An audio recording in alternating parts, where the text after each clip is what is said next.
for people who may not be aware, something I've learned from speaking to you is that remission is that piece that comes after treatment when the cancer is gone, but you're not considered necessarily cured until you reach a certain number of years post getting rid of the cancer, post going into remission, maybe is the way to say that. And so that remission status is not the end of the story. That's not sort of where it ends, right? I mean, tell me a little bit about what that's like. So I think remission is like a humongous hurdle that Mm-hmm. people cross. Is like the victory line in a way. Yeah. I feel like people who may not truly understand, they think that remission, it's like, oh, you got remission, you're done, and you get back to normal. I don't necessarily agree with that. I think that it's a milestone in a journey. For whatever reason, the, I guess, scientific community, the medical community, they rate and kind of like analyze cancers on a 5-year survival time frame. Mm-hmm. The idea of being cured is used by some doctors, and theoretically in practice, potentially, if you do your treatment, it's gone, it's not showing up on scans, you could potentially live the rest of your life and you never have that cancer again. So, I mean, I guess you could consider that being cured, but it's different because it's not like a cold or an infection where, okay, the antibiotics did the trick, it's no longer in my system, I'm cured of that infection, it's done, I'm back to normal. The treatments are very harsh a lot of the time. I know mine was definitely a challenge, and there's side effects with that, including potentially even derivative cancers down the road. The other thing too is even if you reach that 5-year mark and you're considered cured by some medical professionals, I would be shocked if there are doctors that are willing to put their medical license on the line and say, oh, you're cured 100%. Yeah. It's never the end, I guess, of that story. It's great news. It's what we all strive for, I think, but it's not a guarantee by any means. It's hard to talk about, really. I mean, I'm not necessarily thinking every day about the status of my treatment and the symptoms and stuff, but the anxieties, the thought of, okay, well, could something down the road come up? That never left me, and I don't think a lot of patients that would leave them either. But like I said, I try to take some positive aspects as well. Living each day, I guess, to the best of your potential and appreciating the moments that you have and the people that you love that are around you. Yeah, it's also, I feel like it's also made me more confident too, because when I was sick, I was like more willing to be my own advocate, more willing to take a chance or something, because it's like, you know what, I'm I'm 21 with cancer. Like, what am I? I'm going to stick up for myself. I'm going to stand on my own 2 feet, speak my mind because, I don't have anything to lose. I'm going all in. And so that probably, you're right. I can understand how that would bolster self-worth and your confidence and the way, again, that you move sort of through the world. Yeah, and it isn't like when you do reach the remission mark, it is a big boost of confidence. Like, it reaffirmed, because gave me some confidence in that, wow, the science does work. Mm-hmm. They know what they're doing. Like, this is a great thing, Yeah. So it was good. I don't know. It was, there's so much thrown at you all at once. It's probably hard to comb through it all and even remember some of it. Let me ask you this. What is life like now that you are in this remission stage? Tell me, I imagine you still have to go back for regular appointments. What does your life look and feel like in this part of the journey? At this point, I just kind of go after what I want. I try not to think about the whole experience, like I try not to relive it. I think of myself as extremely lucky in the sense that I had a fairly smooth outcome and journey, and I didn't require additional, 6 months of treatment or, stem cell transplants and things like that.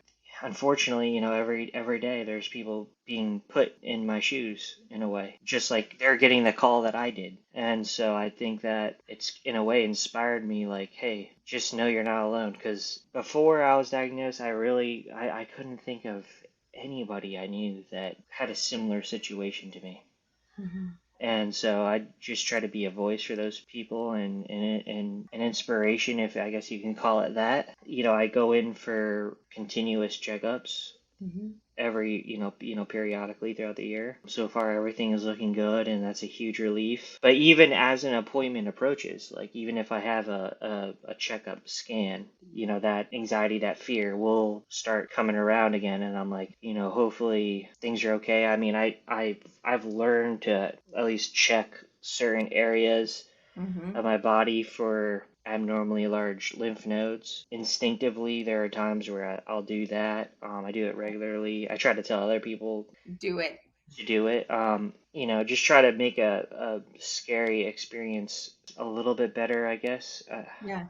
Use it to help others figure out how to navigate their own journeys, the things that you maybe wished you would have known when you were first diagnosed, you're now helping other people find and understand as well. Yeah, exactly. Is there, if I had known this when I first had this, I would have done something different or felt a different kind of way or I just hope that other patients know that you can do anything. I want to see the day that there's no more diagnoses, of any type, and especially of a young person. I mean, it's just terrible. We're going to get there, and I'm confident we can. I mean, it's an emotional journey, but yeah. it's one that the word, I don't even have the words to really describe it. I want to ask you just two more questions. The first question is, if there is a pearl of wisdom, and you did give some, that thing that you wish you would have known from the beginning, but if there's a pearl of wisdom that you could give to people who are supporting somebody they know who's going through it, what would that sort of pearl of wisdom be? Just be a listening ear and understand that, I mean, these treatments, chemotherapy, radiation, the amount of just information overload that person's going through, it's a lot. And just being a kind listening ear to that person is great. And also, I think that like when, because I was living alone when I was going through treatment, and like I said, because of my immunocompromised state, like a flu could have put me in the hospital. I could have died from like bronchitis or something. Not even from the cancer, just from the fact that I didn't have the immune system. So I was kind of segregated off by myself, isolated. To have like a healthy distraction and an interest, I felt like was really nice. And for me, I played some video games,